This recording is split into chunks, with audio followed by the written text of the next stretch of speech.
여러분, 오늘 본문을 대할 때는 다윗이 했던 경험뿐만 아니라 여러분들이 인생을 살아오면서 경험했던 아찔한 삶의 순간들, 고비들을 함께 생각하며 읽으시면 도움이 많이 될 겁니다. 다윗은 자신이 겪었던 아찔했던 순간들, 죽음의 공포가 덮쳤던 두려운 상황들을 사망의 물결, 불의의 창수, 스올의 줄, 사망의 올무라고 표현하고 있습니다. 다윗이 겪었던 수많은 재난들을 이렇게 표현하는 겁니다. 우리가 겪을 수 있는 다양한 재난이 있겠죠. 대표적인 재난은 지진, 태풍, 산사태, 물난리, 전쟁, 기근, 전염병 등이 있을 겁니다. 이 여러 재난들 중에서 한반도에 사는 우리들에게 비교적 자주 찾아오는 재난이 태풍과 물난리입니다.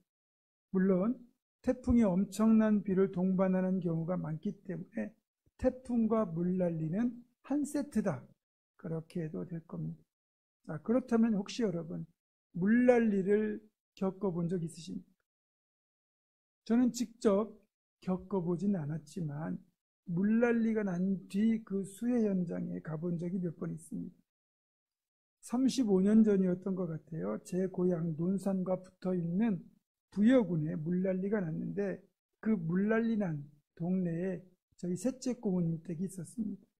그때가 추석 무렵이었는데 이제 물난리가 어느 정도 이제 그러니까 불이 빠지고 어느 정도 이제 사람이 다닐 만한 정도가 된 뒤에 그 마을에 가보니까 지붕 위에 빈 항아리들이 다 올라가 있어요. 그러니까 항아리들이 물에 떠다니다가 물이 빠지면서 지붕 위에 앉았다는 거죠. 지붕 위까지, 그러니까 마을의 지붕까지 다 물에 잠길 정도로 엄청난 물난리가 났다는 뜻이겠죠. 그때 제 방이 무너지는데 이게 이제 엄청난 이제 기록적인 폭우가 쏟아지면서 하천이 범람하는 거예요. 그리고 그때 그 마을 쪽으로 있던 제방 뚝이 무너지면서 엄청난 흙탕물이 마을을 덮친 거죠. 만약에 그 광경을 보았다면 얼마나 무서웠겠습니까? 또 20년 전인데요. 제가 신대원 2학년 때인데 2003년도 9월입니다. 당시에 강원도 영동 지방인 강릉과 삼척 지역에 엄청난 폭우가 쏟아지면서 수많은 인명피해와 재산 손실이 발생했습니다. 이제 전국적으로 수해 복구를 위한 그런 봉사의 손길들이 몰려들었는데 저희 장로의 신학교에서도 수업을 휴강하고 신대원 교직원들과 재학생들 전체가 이 수해를 입은 지역으로 수해 복구를 위한 봉사활동을 나가게 되었습니다. 새벽 2시에 학교 운동장에 이제 몇십 대의 버스에 학생들이 나눠 타고 광나루를 출발해서 차 안에서 그 나눠준 빵으로 아침을 때우고요. 아침에 이 영동 지방에 도착을 했습니다. 그리고 3, 4호 현지 관계자가 지정해 주는 대로 각각 수해 복구 현장에 투입이 되었는데 저는 강릉 인근의 외곽 산골 지역에 수해 복구에 투입이 되었습니다. 그런데 현장에 도착하자마자 얼마나 수해가 심각했는지를 눈으로 봐도 알 수 있었습니다. 보이는 광경이 처참했습니다. 저 수백 미터 위에 있는 초등학교 운동장에 쇠로 만든 골대가 아래쪽까지 쓸려 내려올 정도로 엄청난 양의 그런 비와 토사가 몰려들었습니다. 그러면서 현지 관계자에게 얼마나 수해가 심했는지 설명을 듣는데 그 당시 강릉 외곽 고지대에 거주하는 80세가 넘으신 어떤 할머니는 지금 비가 너무 많이 와서 이 집도 위험하니까 빨리 대피하시라고 그렇게 몇 번을 권유했는데도 내가 60년 전 시집 와서 이 집에서 지금까지 60년 넘게 살았는데 단 한 번도 우리 집 마당에 물이 찬 적이 없었다. 그러니까 우리 집은 괜찮을 거니까 난 대피하지 않고 내 집에 남아 있겠다. 그렇게 계속 고집하셨답니다. 대피를 시키던 공무원들도 할머니가 워낙 강경하니까 어쩔 수 없이 그 집에 계시도록 놔둘 수밖에 없었는데 그 할머니가 어떻게 되셨을까요? 안타깝게도 그 할머니가 사실은 집까지 물이 차는 바람에 결국 할머니는 돌아가셨다고 합니다. 우리 평소 우리가 밖에 풍경을 보면 잔잔하게 흘러가는 아름다운 강물이 보이고요. 또 바닷가를 가면 해변에서 하얗게 부서지는 아름다운 파도를 보지요. 그래서 우리가 그것들을 보면서 아름답다 느끼고요. 또 비 내리는 것 좋아하시는 분들 계시죠. 그렇게 비가 운치 있게 내릴 때 나름대로 분위기에 잠기기도 하죠. 그런데 이것들이 어느 순간 사망의 물결이 되고 불의의 장소가 되어 우리의 생명을 위협할 수도 있습니다. 그날 쏟아진 엄청난 양의 폭우는 할머니에게는 사망의 물결이 되고 불의의 장소가 되어 생명을 앗아가는 안타까운 비극으로 이어졌던 겁니다. 그렇기 때문에 여러분, 물난리가 나면요 빨리 피하는 게 상책입니다. 여러분, 이 하천은요 조금만 늦어도 금방 물이 불어나거든요. 마장동 옆에 청계천 흘러가잖아요. 청계천도 여러분 산책 자주 하실 텐데, 제가 마장제일교회에서 사역할 때 한 번은 여름에 갑자기 집중호우가 쏟아지는데 그 마장동하고 이쪽 용두동을 이제 건너가는 다리 위에서 물이 불어나는 걸 목격한 적이 있습니다. 평소에 뭐 한가로운 산책로인 청계천인데 갑자기 집중호우가 쏟아지면서 청계천에 물이 불어나는데요. 청계천은 청계천만 있는 게 아니라 이 성북천, 정릉천 또 저쪽 인왕산 쪽에서 흘러내려오는 물까지 한꺼번에 흘러 들어오거든요. 그러다 보니까 물이 갑자기 불어나는데 엄청난 흙탕물이 순식간에 불어나면서 제가 볼 때는 불과 뭐 1, 20분 사이에 물이 1, 2m가 불어나고요. 더 불어나가지고 다리의 절반까지 가득 차는 거예요. 그러니까 위에 산책로까지 다 삼켜버리고 엄청난 기세로 물이 흘러갑니다. 여러분, 평소에 청계천이라면 누가 물에 빠져 죽겠습니까? 그런데 이때 제가 본 청계천의 성난 물살의 모습은 사람뿐만 아니라 그 어떤 것이라도 삼켜버릴 것 같은 엄청난 기세였습니다. 다윗이 말하는 사망의 물결, 불의의 장수가 바로 이런 모습이에요. 제가 지난주 설교에서 이스라엘에서 우기가 돼가지고 갑자기 폭우가 쏟아지면 그 모든 것을 휩쓸어 내려가는 그 물살의 모습, 그게 바로 이런 모습이다. 여러분 생각하시면 되겠습니다. 그런데 다윗은 인생을 살아오면서 그런 불의의 장수, 사망의 물결 같은 그런 위험한 고비들을 숱하게 겪었다는 거예요. 다윗은 어려서부터 수금을 잘 연주하는 기가 막힌 음악가였습니다. 그런데 한 번은 사울왕에게 들린 악기를 몰아내기 위하여 수금으로 연주를 하고 있었어요. 여러분, 수금 연주를 잘하면 듣는 사람의 귀에는 아름다운 멜로디, 우리가 보는 아름다운 시냇가 잔잔한 물결처럼 하얗게 부서지는 파도 같은 아름다운 소리였을 겁니다. 또 다윗이 골리앗을 믿음으로 물리쳤을 때는 웅장한 폭포를 감상하는 기분이었을지도 모릅니다. 그런데 그 아름다운 강물이 갑자기 사망의 물결이 되고 아름다운 파도가 갑자기 불의의 장수가 되어 다윗을 덮쳐오는 거예요.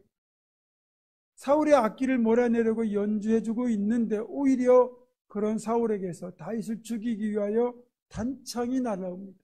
만약에 그 창에 찔리기만 하면 그 자리에서 죽는 겁니다. 그게 한두 번이 아니고 여러 번이었어요. 또 그런 사울을 피해 도망자의 삶을 살던 시절, 언제 사울이 군대를 이끌고 다윗을 추격할지 모르는 불안한 삶을 살아야 됐고, 다윗이 있다는 이야기만 들으면 사울은 주저하지 않고 군대를 이끌고 다윗을 추격하고 포위하여 하마터면 사울의 손에 잡혀 죽을 뻔한 적도 여러 번 있었습니다. 그러니까 다윗은 항상 자신을 덮쳐오는 죽음의 물결 앞에서 늘 두려워할 수밖에 없었다는 거죠. 여러분, 우리는 지금 전쟁을 겪고 있지 않지만 만약에 전쟁이 일어나서 어디에서 총알이 날아올지 모르고 언제 포탄이 떨어질지 모른다고 한번 상상을 해보십시오. 전혀 예측할 수 없는 죽음의 위협이 우리 곁에 상존하고 있다고 한번 생각해 보세요. 정말로 두려운 일 아니겠습니까? 물론 우리 신앙인들에게는 그럼에도 불구하고 하나님께서 안전하게 지켜주실 것이라는 믿음이 있긴 하지만 당장 처한 현실만 놓고 보면 까마득한 절망의 상태가 아니겠습니까? 다윗은 한두 번도 아니고 죽음의 고비를 수없이 만나야 됐고 그때마다 삶과 죽음의 경계선을 넘나들어야 됐고 그때마다 느꼈던 죽음의 공포, 그 두려움을 사망의 물결이 나를 애우고 불의의 창수가 나를 두렵게 했었다. 이렇게 고백하고 있는 것. 그리고 여러분, 갑자기 맞이하는 죽음은 서서히 다가오는 죽음보다 차라리 그 공포가 덜합니다.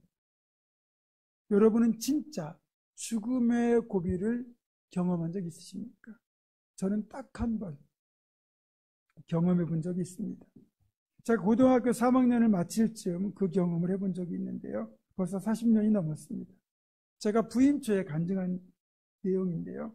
제가 이제 대전에 있는 동아공고 전기과를 다녔습니다. 실업계 학교의 특성상 3학년 여름 방학 때부터 그렇게 이제 취업을 위한 실습을 나가게 되는데요. 저는 전라남도 영광군 법성포라는 곳에 짓고 있던 원자력 발전소 건설 현장에 조기 취업 실습을 나가게 되었습니다. 사실 그때는 말이 실습이지 거의 공짜로 일을 시켜 먹는 겁니다. 그리고 실습을 잘하면 비로소 취업이 되는 거죠. 이 원전이 건설된 법성포는 영광불비로 아주 유명하던 곳입니다. 지금은 그 원자력 발전소를 한빛 원전이라고 부르는데요. 이때 지은 겁니다. 이곳 건설 현장에서 일하기 시작한 지 2달쯤 지났을 때 야간 작업을 하고 이제 일이 거의 다 마무리되는 새벽 무렵에 제가 6층 높이에 설치된 그 족장에서 발을 헛디뎌서 떨어졌습니다. 건설 노가다 하시는 분들은 아시바라고 하는 건축 현장에 이렇게 밖에 이렇게 난간 설치해 놓은 거 있잖아요. 거기에서 발을 헛디뎌서 아래에 떨어지는데 바로 아래에는 시멘트 콘크리트 바닥과 철근 기둥들이 뾰족하게 솟아있기 때문에 그대로 추락하면 저는 크게 다치거나 죽는 겁니다. 여러분, 그 6층 높이에서 순간적으로 떨어지는데요. 정작 떨어질 때 두려움은 없었습니다. 너무나도 순간이었기 때문입니다.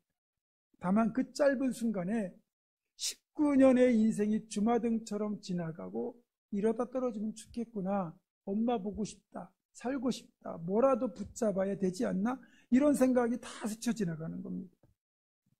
감사하게도 건설 현장에 용접, 전기 이런 걸 위해서 그렇게 늘어져 있던 줄들이 꽤 많았는데 그 줄에 걸리면서 제가 난간을 붙잡게 되었고 동료들의 도움으로 무사히 구조될 수 있었습니다. 문제는 그 이후였습니다. 한번 이런 상황을 겪고 난 뒤부터 일하는 게 그때부터 두려워지는 겁니다. 또 언제 추락할지 모른다는 두려움이 생긴 거죠. 물론 제가 겁이 많긴 합니다. 어쨌든 겨우겨우 남은 실습 기간을 두려움 속에서 마쳤고 그때 함께 실습을 나갔던 5명의 친구들 가운데 저하고 다른 한 친구만 그 회사에 정식으로 취업이 됐는데 저는 떨어져 죽을지도 모른다는 두려움에 더 이상 일을 할 수가 없어서 취직을 포기하고 돌아오고 말았습니다. 19살 어린 마음에도 죽는 게 두려웠던 거죠. 그렇다면 나이가 들면 죽음에 대한 두려움이 사라질까요? 여러분, 사람에게는 본능적으로 죽음에 대한 공포가 있습니다. 어린이로부터 노년에 이르기까지 생존에 대한 강력한 욕구가 있어서 생명을 위협하는 사건을 겪으면 나도 모르게 죽음에 대한 공포에 사로잡힙니다. 이걸 의학 용어로는 외상 후 스트레스 증후군, 전문 용어로 트라우마라고 하는데요. 이 트라우마가 얼마나 대단한지 아십니까? 우리가 삼풍백화점 그 붕괴 사고라든지 대구 지하철 참사 같은 그런 재난의 현장에서 기적적으로 살아남은 사람들을 우리는 영웅처럼 취급하고 대단하게 생각합니다. 물론 대단한 분들이면 틀림없지만 이분들이 그 이후에 겪어야 되는 고통은 상상을 초월한다고 합니다. 계속해서 그런 상황들이 연상될 때마다 또 한 번 죽음의 공포에 사로잡혀야 되고 그것이 그분의 삶을 위축되게 만드는 결과로 이어진다고 그러죠. 계속해서 삶에 부정적인 영향을 미치는 겁니다. 그리고 이런 고통도 자주 겪으면 익숙해질 것 같죠? 전혀 그렇지 않습니다. 작은 일에도 우리는 고통을 두려워합니다. 예전에 제가 탔던 차가 겨울만 되면 정전기가 유독 심했습니다. 그래서 한겨울이면 손잡이가 아닌 다른 부분에 손을 대면 깜짝깜짝 놀랄 정도로 정전기가 심해요. 근데요, 어느 순간부터 차 문을 닫으려고 할 때마다 저도 모르게 움찔하고 있는 제 자신을 발견하게 된 겁니다. 이미 제 몸은 정전기를 종종 겪으면서 나도 모르게 정전기에 대한 두려움으로 그렇게 위축되는 반응을 보이고 있던 거죠. 고통을 자주 겪는다고 해서 단련되지 않는다는 겁니다. 예전에 독립운동하던 분들, 민주화 운동을 하던 분들이 그렇게 끌려가서 매도 맞고 모진 고문을 당했다는 이야기 많이 들어보셨죠? 여러분, 이 고문이 얼마나 무서운 건지 아십니까? 우리가 생각할 때는 기껏, 까짓것, 옳은 일을 위하여 그 정도 고난은 버틸 수 있어야지. 또 나라면 아무리 고통스러워도 그깟 꿈은 버틸 수 있다, 이렇게 생각할 수 있습니다. 그리고요, 실제로 고문을 당할 경우 처음 고문을 당할 때는 잘 버틴답니다. 절대로 불지도 않고요, 시인하지도 않고 잘 버틴대요. 그런데 이 고문이 얼마나 무서운지, 일단 1차 고문이 끝나고 감방으로 돌아가잖아요. 그리고 다시 고문하겠다고 부르는 순간 지난번 당했던 그 고문의 끔찍한 고통의 느낌을 온몸이 기억하면서 나도 모르게 몸서리를 치고 부들부들 떨면서 끔찍한 공포에 사로잡히게 되고, 그래서 웬만하면 동지들의 이름을 실토하게 되고 자기가 하지 않은 일도 했다고 그렇게 거짓 시인하게 된다는 겁니다. 고통은 겪을수록 우리를 단련시키는 것이 아니라 우리를 더 두렵게 만드는 겁니다. 하물며 죽음의 공포, 두려움은 이 고문과는 비교할 바가 아닙니다. 죽음에 대한 공포가 극에 달하잖아요. 그러면 작은 자극만으로도 죽음에 이르게 만들 수 있다고 해요. 옛날 프랑스에서는 단두대로 사형을 많이 실시했습니다. 사람을 묶어서 엎드리게 해놓고 이렇게, 그리고 위에서 날카로운 칼날이 떨어져서 목을 한꺼번에 잘라버리는, 그게 단두대로 하는 사형이잖아요. 한 번은 사형수 한 사람을 그렇게 단두대 아래에 엎어놓고 그 장면을 지켜보던 왕이 장난기가 발동했습니다. 그래서 사형수를 죽이지 않고 살려둘 생각으로 칼날 대신에 물 한 방울을 떨어뜨리게 했습니다. 칼날 대신에 물 한 방울이 사형수의 목에 떨어졌습니다. 그런데 이게 웬일입니까? 사형수가 죽어버린 겁니다. 차가운 물방울이 자신의 목에 닿는 순간 칼날이 목에 닿았다고 생각하고는 심장마비로 죽어버린 겁니다. 죽음에 대한 공포는 죽음 그 자체보다 더 무섭게 사람을 이렇게 두려움 속으로 몰아넣습니다. 이런 죽음의 공포는 사람이라면 당연히 그 공포에 지배당할 수밖에 없고, 그러다 보니 다윗이 제 아무리 믿음의 용사라고 할지라도 다윗조차도 두려움에 사로잡히게 만들었고, 두려움에 대한 이 죽음의 공포 때문에 다윗은 두려워할 수밖에 없었던 겁니다. 그리고 그 죽음의 위협을 사망의 물결, 불의의 창수로 표현하고 죽음의 공포를 스올의 줄, 사망의 올무라고 표현하고 있는 겁니다. 스올은 구약에서 말하는 저승의 개념입니다. 구약에는 신약에 있는 지옥과 동일한 개념이 없어요. 그러니까 스올은 우리 표현으로 말하면 저승, 죽어서 가는 자들의 세계를 말합니다.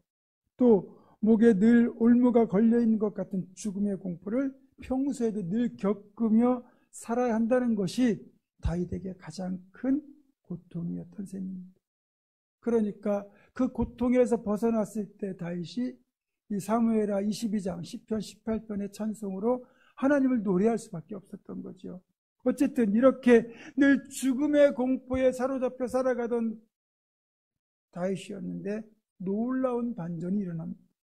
그렇게 죽음의 공포로 인해 두려움에 사로잡힌 다윗이 그럼에도 불구하고 그 모든 두려움을 이겨내고 죽음의 공포에서 벗어날 수 있었던 비결은 딱 한 가지, 바로 간절한 기도, 하나님을 향한 부르짖음이었다는 겁니다. 사망의 물결, 불의의 창수, 스올의 줄, 사망의 올무가 다윗을 삼키려는 그 순간 다윗은 하나님을 향하여 간절히 부르짖었고 그때마다 하나님은 구원의 손길을 내미셨습니다. 오늘 본문은 이렇게 말씀합니다. 나의 부르짖음이 그의 귀에 들렸도다.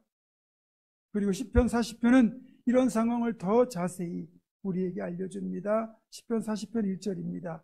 내가 여호와를 기다리고 기다렸더니 귀를 기울이시사 나의 부르짖음을 들으셨도다. 앞에서 말씀드린 것처럼 사울의 추격에 늘 쫓겨다니던 도망자의 삶을 살고 있던 다윗에게는 어느 누구도 도움이 될 수 없었어요. 누구라도 다윗을 도와준 것이 들통날 경우 그 사람도 사울의 보복을 받기 때문에 도와주고 싶어도 도와줄 수가 없었습니다. 다윗도 이를 모르지는 않았습니다. 그래서 더욱더 고독하고 고달픈 삶을 살 수밖에 없었죠. 게다가 사울과 내통하는 일부 사람들 때문에 종종 다윗의 은신처가 알려지게 되면서 갑작스런 사울의 추격을 받아 황급히 도망쳐야 할 때도 많았습니다. 그럴 때마다 다윗은 오로지 하나님 외에는 부르짖을 대상이 없었기에 정말로 간절히 하나님을 찾고 부르짖고 도우심을 구하였습니다. 예를 들면 사울의 군대에 의해 포위됐다고 한다면 누가 다윗을 구해주기 위하여 달려올 사람이 없잖아요. 도움의 손길이 있습니까? 전혀 없죠. 오직 하나님의 구원의 손길만 기다릴 수밖에 없습니다. 그런 상황에서 다윗이 간절히 부르짖었더니 하나님이 귀를 기울이사 드디어 그 부르짖음을 들으시고 구원의 손길을 베푸셨다는 거죠. 시편 40편 2절입니다. 나를 기가 막힐 웅덩이와 수렁에서 끌어올리시고 내 발을 반석 위에 두사 내 걸음을 견고하게 하셨도다. 아멘. 여기에 등장하는 기가 막힐 웅덩이, 수렁은 가나안 땅에 많이 존재하는 함정들입니다. 그러니까 이 웅덩이와 수렁은 다윗을 죽음의 공포와 두려움에 휩싸게 만드는 수많은 고난들을 상징하는 겁니다. 그럼 두려움에서 벗어나는 유일한 길이 바로 부르짖는 기도였다고 다윗은 고백하는 거죠. 그래서 그 기도, 부르짖는 것을 통하여 사망의 물결, 불의의 창수, 스올의 줄, 사망의 올무에서 다윗은 구원받는 은혜를 체험했고 그 구원의 은혜를 체험한 다윗의 최종적인 고백은 바로 이겁니다. 시편 23편 3절입니다. 내가 사망의 음침한 골짜기로 다닐지라도 해를 두려워하지 않을 것은 주께서 나와 함께 하심이라. 아멘. 말씀을 정리합니다. 제가 이제껏 장황하게 우리가 겪을 수 있는 수많은 두려움과 공포의 상황들을 열거했지만 그 이유는 우리가 겪고 있는 고난의 그 난이도와 상관없이 기도야말로 고난 중에 있는 성도, 환난을 당한 성도에게 가장 큰 위로가 되고 힘이 되고 구원의 은혜를 체험할 수 있는 축복의 도구라는 것을 말하기 위함입니다. 어떤 경우에도 기도라는 겁니다. 따라서 여러분, 오늘 말씀 속에서 딱 한 가지만 기억하시면 됩니다. 여러분을 덮쳐오는 죽음과도 같은 두려움과 공포가 있을 때 간절한 기도, 즉 하나님을 향하여 부르짖는 기도만이 유일한 구원의 길임을 명심하십시오. 여전히 환난과 시련이 앞으로도 우리를 위협하겠지만 그럼에도 하나님을 꼭 붙들고 그분께 시선을 고정하고 기도로 부르짖는다면 그 어떤 사망의 물결도 불의의 창수도 스올의 줄도 사망의 올무도 결코 우리를 해하지 못할 것이고 하나님은 반드시 구원의 손길을 내밀어 주실 겁니다. 그렇게 두려움을 기도로 바꾸어 반드시 구원의 은혜를 누리는 우리 모두가 되기를 주님의 이름으로 축원합니다. 기도하겠습니다. 우리의 작은 신임에도 귀를 기울이시는 하나님, 환난과 시련, 죽음의 공포와 두려움이 사망의 물결이 되고 불의의 창소가 되어 우리를 덮쳐오고 소울의 줄이 되고 사망의 올무가 되어 우리를 헤아려 할지라도 반드시 하나님을 붙들고 부르짖는 기도로 구원의 역사를 누리는 우리 모두가 되게 하여 주시옵소서. 주 예수 그리스도의 이름으로 기도드립니다. 아멘.